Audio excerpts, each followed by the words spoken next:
ಸ್ನೇಹಿತರೆ ನಮಸ್ಕಾರ. ಮೊದಲಿಗೆ ಈ ವಿಡಿಯೋ ನೋಡ್ಕೊಂಡು ಬರೋಣ, ಆಮೇಲೆ ಮಾತನಾಡೋಣ. दो खान साहब ही से हैं, याद रख लिया.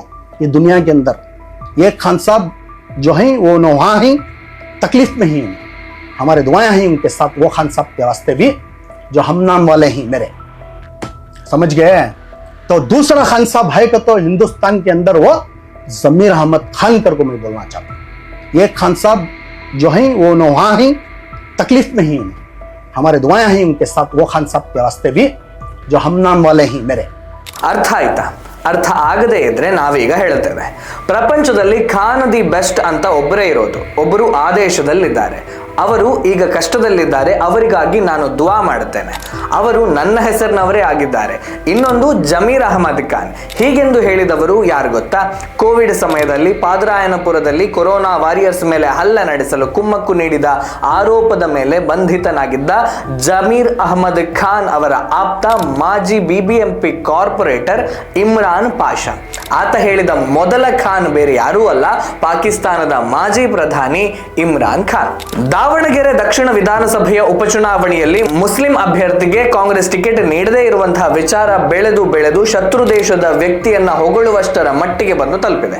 ಅಲ್ಪಸಂಖ್ಯಾತ ಕಲ್ಯಾಣ ಹಾಗೂ ವಸತಿ ಸಚಿವ ಜಮೀರ್ ಅಹಮದ್ ಖಾನ್ ಮೇಲಾಗ್ತಾ ಇರುವಂತಹ ವಾಗ್ದಾಳಿಗಳನ್ನ ಖಂಡಿಸುವ ಸಲುವಾಗಿ 1 ಗಂಟೆಗೂ ಹೆಚ್ಚಿನ ವಿಡಿಯೋವೊಂದನ್ನ ಇಮ್ರಾನ್ ಪಾಷಾ ತನ್ನ ಸೋಷಿಯಲ್ ಮೀಡಿಯಾ ಖಾತೆಯಲ್ಲಿ ಹಂಚಿಕೊಂಡಿದ್ದರು. ಸಂಪೂರ್ಣ ವಿಡಿಯೋ ಉರ್ದು ಭಾಷೆಯಲ್ಲಿದೆ.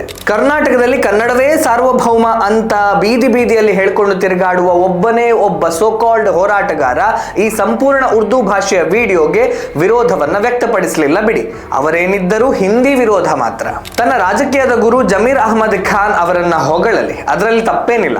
ಜಗತ್ತಿನಲ್ಲಿರೋದು ಒಬ್ಬರೇ ದಿ ಗ್ರೇಟ್ ಖಾನ್ ಸಾಹೇಬ್, ಅವರೇ ನಮ್ಮ ಜಮೀರ್ ಅಹಮದ್ ಖಾನ್ ಸಾಹೇಬ್ ಅಂತ ಹೇಳಲಿ, ಅದರಲ್ಲೇನೂ ತಪ್ಪಿಲ್ಲ.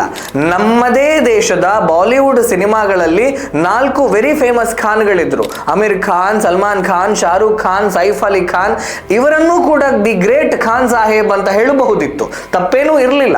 ಇವರೆಲ್ಲರನ್ನೂ ಬಿಟ್ಟು ಯಾವ ದೇಶ ದಿನ ಬೆಳಗಾದರೆ ನಮ್ಮ ದೇಶದ ವಿರುದ್ಧ ಕತ್ತಿ ಮಸೀತ ದಾಳಿ ಮಾಡಲು ಸಂಚು ರೂಪಿಸ್ತದೆಯೋ, ಯಾವ ದೇಶ ತಮ್ಮ ದೇಶದಿಂದ ಭಯೋತ್ಪಾದಕರನ್ನ ಭಾರತಕ್ಕೆ ಕಳುಹಿಸಿ ಭಾರತದಲ್ಲಿ ಅಮಾಯಕರ ಸೈನಿಕರ ರಕ್ತ ಕುಡಿಯಲು ದುಷ್ಪ್ರೇರಣೆ ನೀಡುತ್ತೋ, ಯಾವ ದೇಶ ಭಾರತಕ್ಕೆ ಬೇಕಾದ ಮೋಸ್ಟ್ ವಾಂಟೆಡ್ ಉಗ್ರರನ್ನ ಸುರಕ್ಷಿತವಾಗಿ ಇಟ್ಟುಕೊಂಡು ಸಾಕ್ತಾ ಇದೆಯೋ, ಯಾವ ದೇಶ ಭಾರತದಲ್ಲಿ ಅರಾಜಕತೆ ಎಬ್ಬಿಸಲು ಸದಾ ಪ್ರಯತ್ನಿಸ್ತಾ ಇದೆಯೋ, ಆ ಭಿಕಾರಿ ದೇಶದ ಮಾಜಿ ಪ್ರಧಾನಿಯನ್ನ ದಿ ಗ್ರೇಟ್ ಖಾನ್ ಸಾಹೇಬ್ ಅನ್ನೋದು ಎಷ್ಟು ಸರಿ?